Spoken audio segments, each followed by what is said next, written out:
Baik Bapak Ibu Saudara, puji Tuhan, Shalom. Kita berjumpa lagi di dalam program Indah Bersamamu. Bapak Ibu Saudara, yang lalu saya berbicara tentang duri dalam daging. Dan hari ini saya akan melanjutkan part 2-nya Bapak Ibu Saudara, duri dalam daging ini. Nah, seperti yang lalu saya katakan bahwa ada banyak hamba-hamba Tuhan yang dipakai Tuhan luar biasa, entah itu dengan karunia kesembuhan, karunia pengajaran, karunia-karunia yang lainnya. Mereka dipakai dengan secara luar biasa, namun ternyata dalam kehidupan pribadinya banyak hal-hal yang sepertinya kelihatannya sangat mengganggu pelayanannya. Masalah dengan anak-anak, atau masalah dengan kesehatan, masalah dengan ekonomi, atau apapun itulah.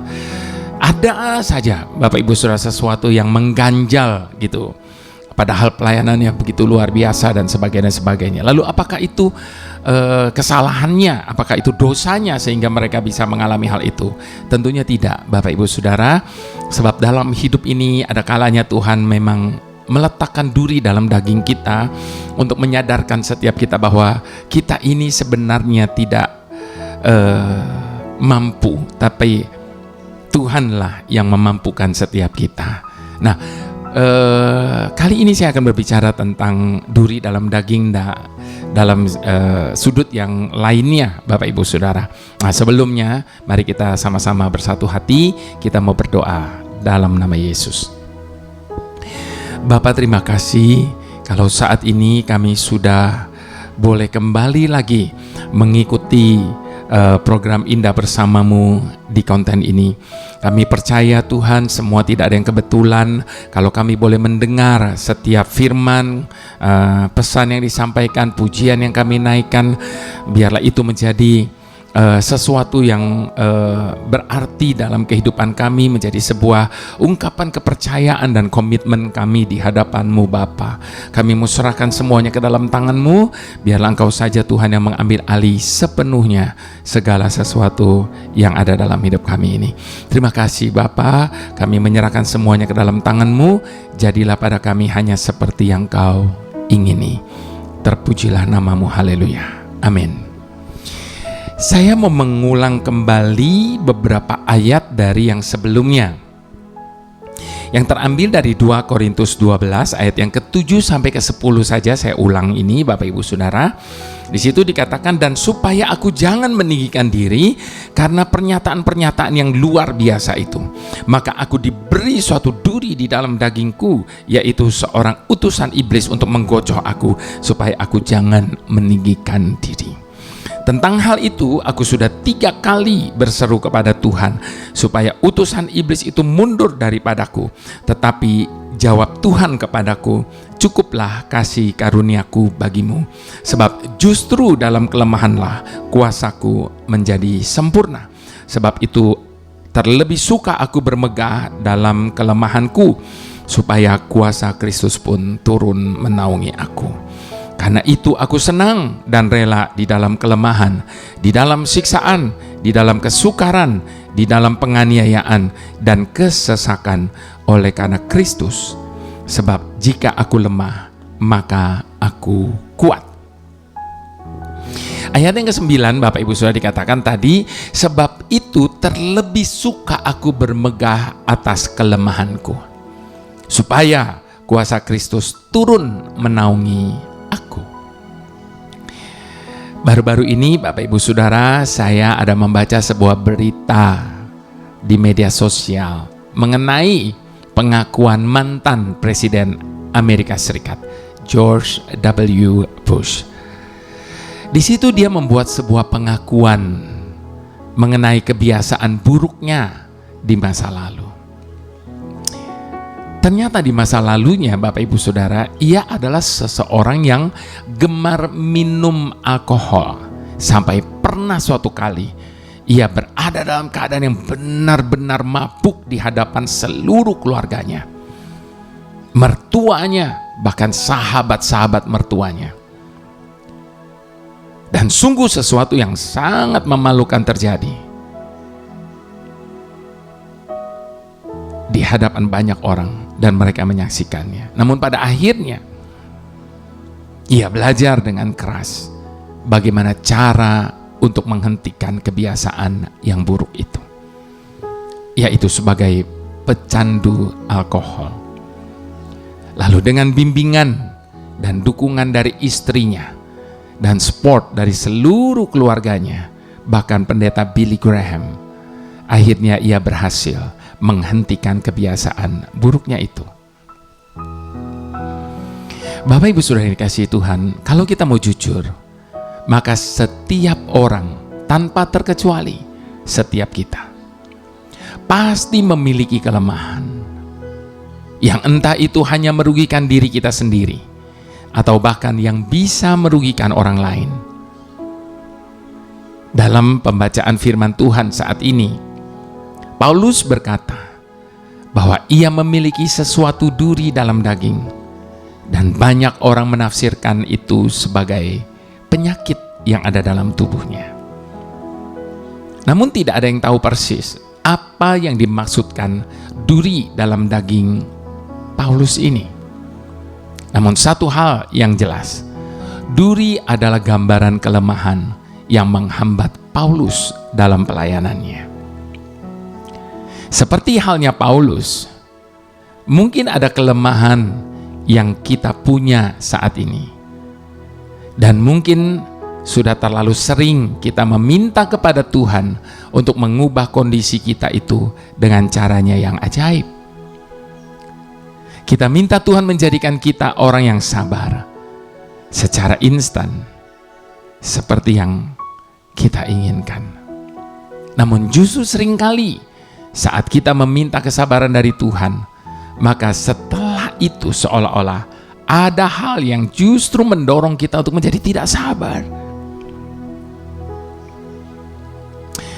Ya, ada kalanya duri itu seolah dibiarkannya supaya kita tidak meninggikan diri, sehingga kita bisa bergantung sepenuhnya kepada Tuhan, seperti yang dikatakannya di dalam 2 Korintus 12 ayat yang ke-9. Kadang Tuhan membiarkan duri itu tetap ada dalam diri kita, supaya ia dapat mengerjakan kuasanya di dalam hidup kita, tanpa campur tangan Tuhan dalam mengubah diri kita, dan tanpa kesediaan kita untuk berubah, bisa dipastikan kita tidak akan pernah dapat berubah. Itu sebabnya setiap kali kita membutuhkan kekuatan Roh Kudus untuk terus menguasai hati dan pikiran kita, selalu dan selalu. Jadi sekali lagi Bapak Ibu Saudara, setiap orang pasti punya kelemahan, sebab tidak ada satupun manusia yang sempurna. Namun justru di saat itulah Tuhan ingin kita mengakui kelemahan kita di hadapannya. Mengapa? Karena selama kita tidak menyadari betapa terbatasnya kita, maka kita tidak akan pernah bisa merasakan dahsyatnya kuasa Tuhan. Saat kita bisa melihat kuasanya benar-benar nyata dalam hidup kita, maka kita pun dapat berkata, dalam kelemahanku, kuasa Tuhan menjadi sempurna. Jadi Bapak Ibu Saudara, kalau sampai hari ini kita masih ada, semua hanya oleh karena anugerah daripada Tuhan. Banyak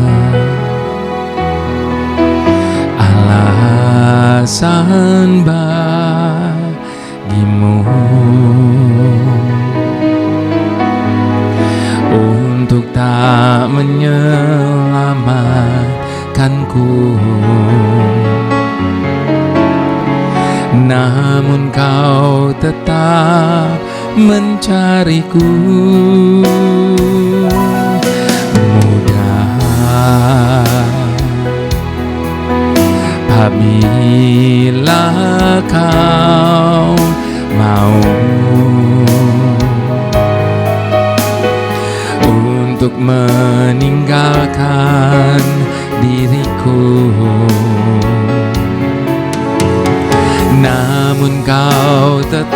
tetap besertaku. Bila ku masih bernafas kini, semua karena anugerah-Mu. Biar aku selalu hidup bagi-Mu, untuk menyatakan terima kasih-Ku. Bila ku masih bernafas kini, semua karena anugerah-Mu. Biar aku selalu hidup bagi-Mu, untuk menyatakan terima kasih-Ku. Bapak Ibu Saudara, sekali lagi ada banyak alasan sebenarnya bagi Tuhan untuk tidak menyelamatkan kita, tetapi Dia tetap mencari kita karena kasih-Nya bagi kita. Dan kalau Dia mau untuk meninggalkan kita, Dia bisa meninggalkan kita kapanpun kita mau. Namun kenyataannya Dia tetap ada bersama dengan kita. Semua itu menunjukkan betapa besar kasih-Nya bagi kita. Nah, Bapak Ibu Saudara, kalau kasih-Nya saja sudah begitu besar dalam hidup kita, Dia mengasihi kita tanpa syarat, Dia menerima kita apa adanya, lalu apalagi yang dapat kita minta daripadanya? Apalagi yang Dia tidak bisa berikan bagi kita? Itu sebabnya apapun yang Dia sedang buat, izinkan terjadi dalam hidup kita, percayalah, pasti semuanya untuk kebaikan kita. Jadi sekali lagi mari sama-sama kita mau katakan, banyak alasan bagi-Mu untuk tak menyelamatkanku, namun Kau tetap mencariku. Mudah bila Kau mau untuk meninggalkan diriku, namun Kau tetap besertaku. Bila ku masih bernafas kini, semua karena anugerah-Mu. Biar aku selalu hidup bagi-Mu, untuk menyatakan terima kasih-Ku. Bila ku masih bernafas kini, semua karena anugerah-Mu. Biar aku selalu hidup bagi-Mu, untuk menyatakan terima kasih-Ku, untuk menyatakan terima kasih-Ku, untuk menyatakan terima kasih-Ku.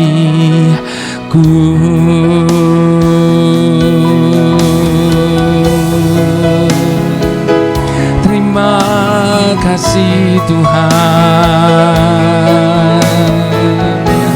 anugerah-Mu besar.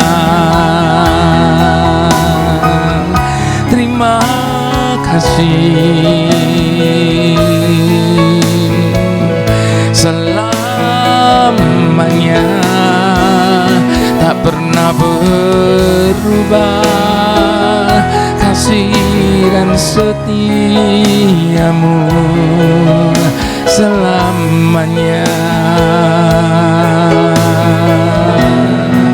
Apapun yang terjadi dalam hidup kita saat ini, percayalah segala sesuatu dikerjakannya karena kasih-Nya bagi kita. Itu sebabnya apapun dan bagaimanapun keadaan kita hari ini, terima dan jalani saja bersama dengan Tuhan. Kita akan melihat bagaimana Dia menjadikan segala sesuatu indah pada waktunya. Bagi setiap kita yang terus mempercayai dan berharap sepenuhnya hanya kepada-Nya.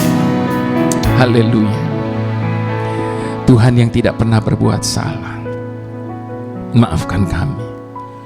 Karena sekalipun kami seringkali mendengar firman tentang janji-janji dan jaminanmu atas hidup kami, namun tetap saja sulit bagi kami untuk memahami bagaimana caramu bekerja dalam hidup kami.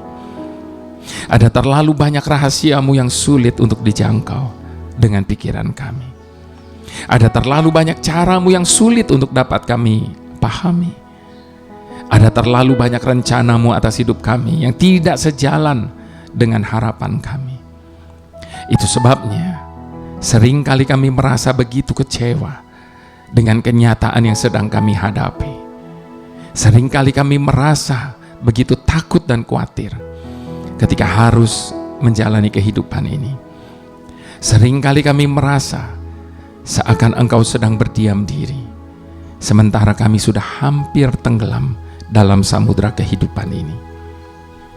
Kami merasa sakit, lelah, dan letih dalam menjalani kehidupan ini, sehingga itu mengakibatkan luka di hati kami.